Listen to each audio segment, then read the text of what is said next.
halo, apa kabar? Aduh, senang sekali ya masih bisa terus ketemu loh bersama dengan Bung Rocky ini. Sekarang Bung Rocky kelihatannya waktunya udah mulai sibuk, jadi kita mesti mulai bantu atur ini untuk ngobrol dengan Bung Rocky ya.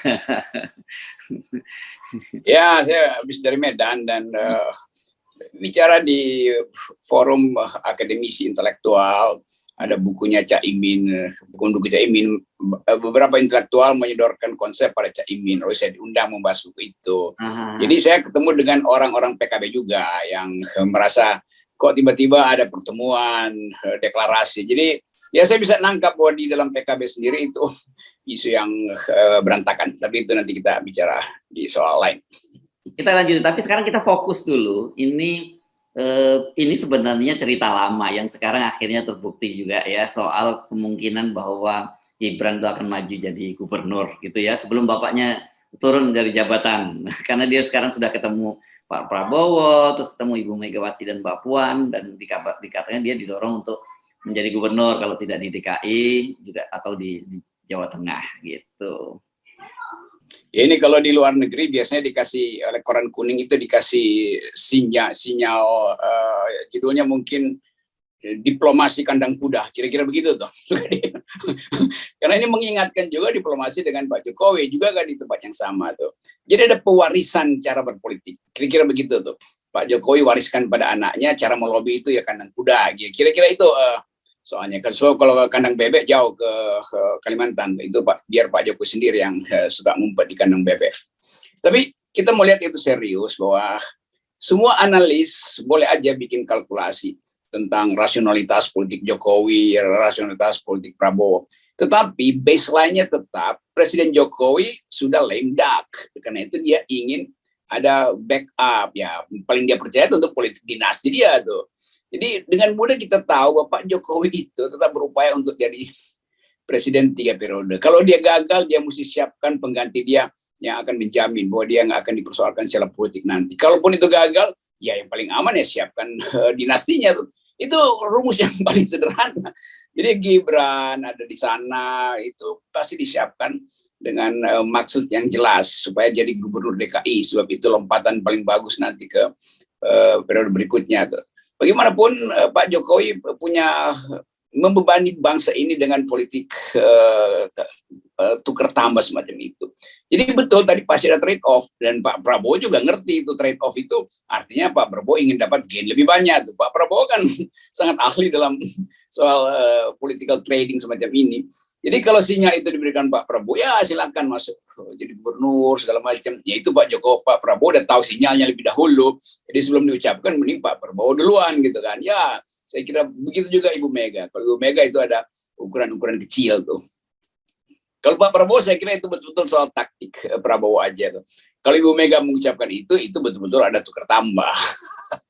Kalau Gibran dianjurkan masuk ke jadi gubernur DKI bersama-sama Mbak Puan juga mengusulkan hal yang sama. Tapi di atas kertas begitu, di bawah kertas tetapi ini ada desain Presiden Jokowi untuk mempertahankan dinastinya. Itu gampangnya tuh. Jadi kita sekarang jadi ngeh ya bahwa kenapa kemarin pilkada 2020 yang kemudian naiknya di situ Gibran dan juga menantunya Pak Jokowi di Medan, Bobi, tetap diadakan di tengah masa pandemi.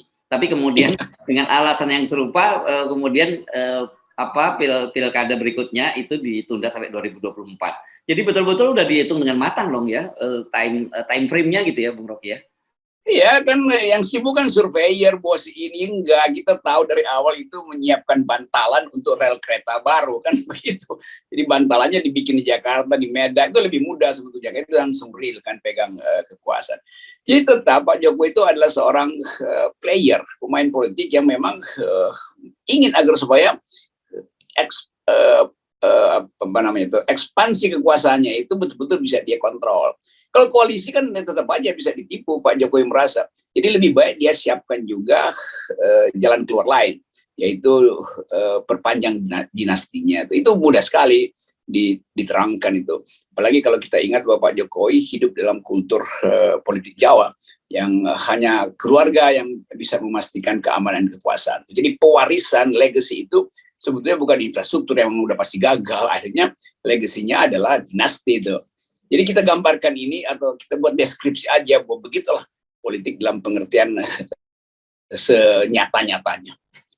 Dan kelihatannya infrastrukturnya sudah mulai disiapkan sangat serius ini, Bung Rocky, berkaitan dengan Gibran ini. Bobi saya belum lihat bagaimana track recordnya, tapi saya kira kan dari Medan kemudian jadi gubernur Sumatera Utara itu kan tinggal satu langkah juga.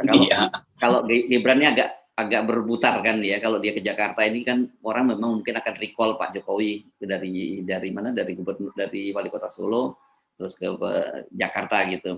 Nah, yang beberapa waktu yang lalu misalnya Ketua PWNU Jakarta itu sudah menyebut nama Gibran dengan Gus Gibran. Gitu. Walaupun tradisi P3, tradisi NU Jakarta kan sebenarnya beda ya, nggak kenal-kenal seperti itu ya.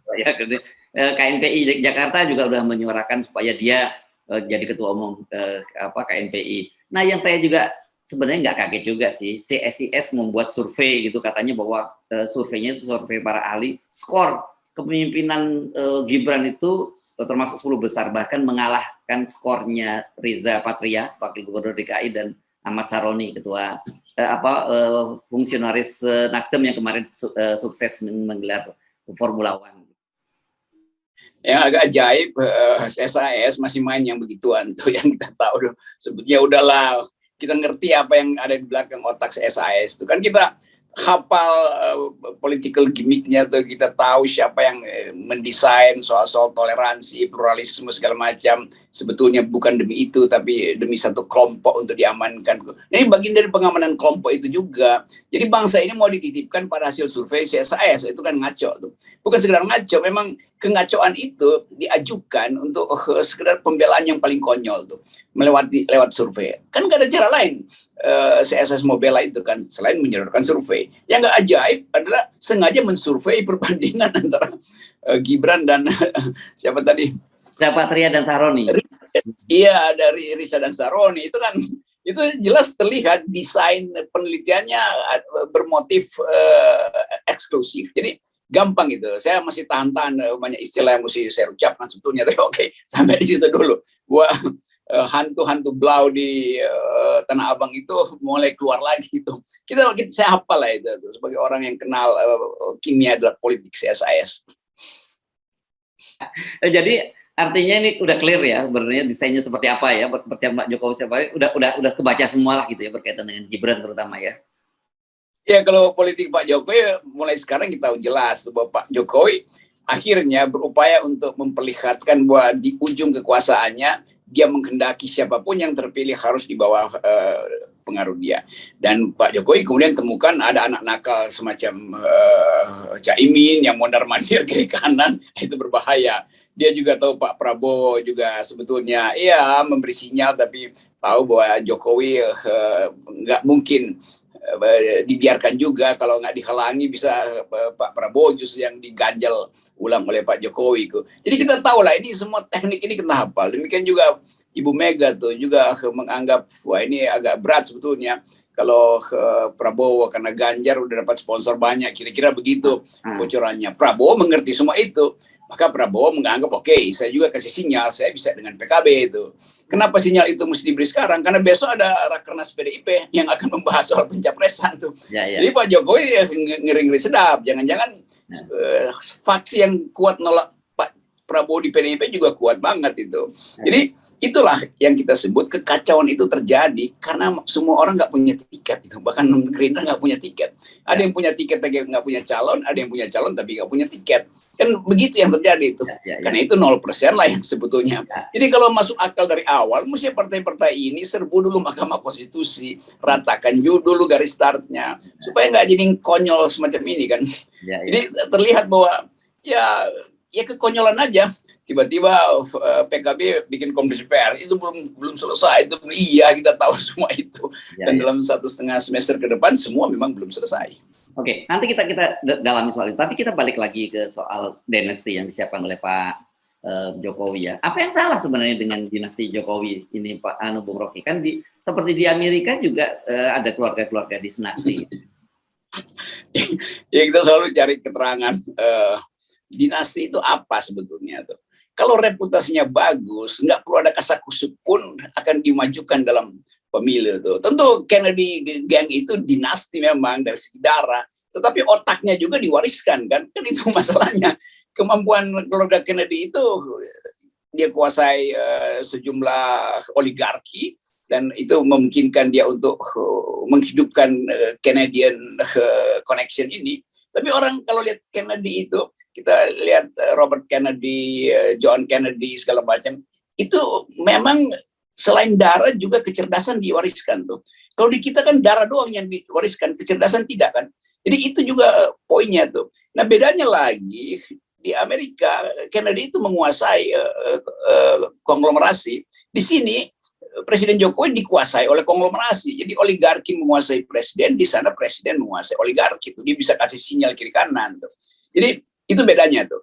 Pemburukan mental kita akhirnya kita tahu bahwa dinasti yang by design itu buruk sebetulnya. Kalau dinasti secara natural ya iyalah.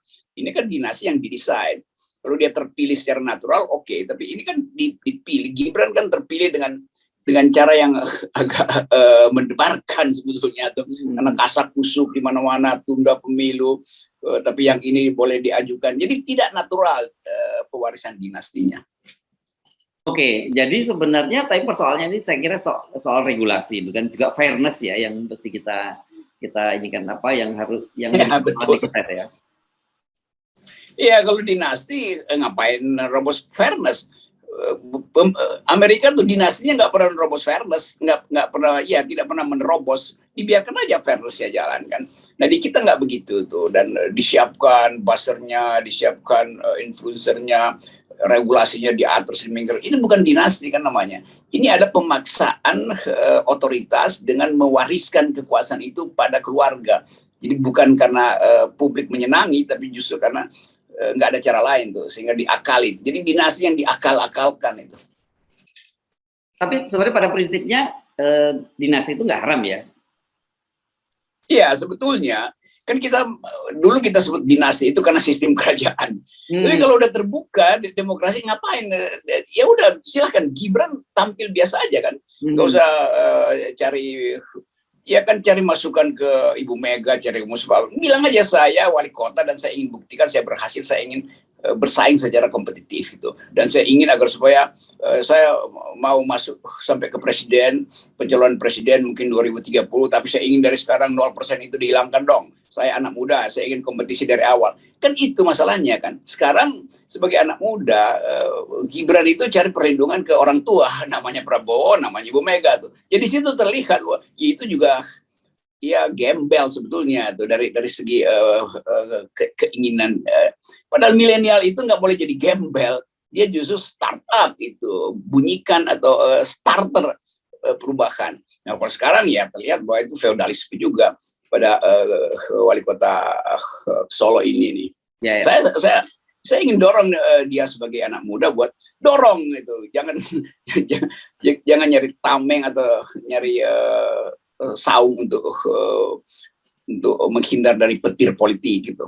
Ya. Jadi ini sebenarnya clear ya, kita nggak ada persoalan dengan Gibran atau persoalan dengan Bobi dan sebagainya. Iya betul. Ya selama fair, justru kita senang ada anak muda gitu. Tapi buktikan dulu dia sukses di Solo gitu, dia berhasil di Solo gitu, dan kemudian nanti kita naikkan lagi kualitasnya di mana dari situ kita uji gitu ya tahapan-tahapan sehingga ketika dia suatu saat jadi pemimpin nasional, dia jadi pemimpin nasional yang mature gitu dan juga memang punya kapasitas yang memadai kan. Iya, saya kasih pesan aja pada Gibran sebagai warga negara dan sebagai anak muda itu, bilang bahwa saya ingin jadi presiden, saya ingin jadi gubernur DKI, saya ingin bersaing tuh. Bukan katakan saya didorong oleh Pak Prabowo untuk maju di gubernur DKI atau Jawa Tengah. Ibu Mega juga bilang begitu. Lalu determinasi Anda sebagai anak muda di mana? Kan itu pertanyaan milenial tuh. Ini kan milenial cengeng jadinya tuh, konyol juga nih orang yang merawat Gibran itu tuh. Dia mesti ganti tim itu supaya ada determinasi, ada eagerness, ada kualitas yang keluar dari dirinya, bukan dicantelkan pada bapaknya, pada partai-partai yang lain seolah-olah minta restu. Ngapain minta restu? Kalau punya kapasitas, restu itu akan datang sendiri, bukan diminta tuh. Jadi itu yang saya ingin ajarkan sebetulnya. Etika politik itu datang dari kekuatan pikiran dan keteguhan batin seseorang. Ya, ya. Jadi kita tantang justru sekarang ya, Gibran ini. Tantang, buktikan kalau memang Anda punya target-target politik yang sangat besar, tunjukkan Anda memang layak, bukan hanya karena Anda berada di bawah bayang nama besar Bapak Anda dan kemudian memanfaatkan kolega-kolega Bapak Anda dengan menyatakan restu, dukungan dan sebagainya gitu ya. Mestinya datang ke PDIP, wah saya kader PDIP, saya mau bersaing dengan Mbak Puan, saya mau bersaing dengan Mbak Putih, kan begitu kan? Ya, Kan ya. biasa aja, justru itu lebih terbuka itu, dan orang anggap wah Gibran itu seorang anak muda yang punya potensi karena punya integritas itu, dan tidak membutuhkan dukungan kaum kolonial kalau dia adalah milenial, kan fair aja tuh. Jadi hal semacam itu yang nggak terlihat sehingga orang balik bahwa ya Pak Jokowi mendidik politik keluarga termasuk politik bangsa dengan sinyal-sinyal dinasti, sinyal-sinyal feodal, sinyal-sinyal merengek atau sinyal-sinyal kayak palsu dari demokrasi, itu sinyal palsu. Ya. Oke, jadi kita tunggu, boleh sebelum belum berdebat misalnya dengan Bung Rocky dan di FNN, boleh mulai datang ke kampus-kampus gitu ya, mulai diuji oleh Pak saya ketemu BEM, kan lebih anu ya, equal gitu, kalau ketemu kita mungkin terlampau tua gitu ya. Ketemu BEM, itu bagus juga. Diskusi dengan BEM. Itu ide yang bagus tuh. Ya, ya. Gibran sebagai wali kota mulailah dengan berdebat BEM di Surakarta, lalu perluas BEM Jawa Tengah, baru undang BEM UI, saya mau berdebat, saya ingin diuji di situ. Itu dia kasih poin tuh, dan saya kira Pak Jokowi dan Ibu Iriana itu senang lihat bahwa anaknya itu akhirnya mandiri tuh. Ya. Kan itu intinya. Ya. Oke, baik, terima kasih Bung Rocky, dan tetap 0%. Ya. Kalau itu nggak bisa dihalangi.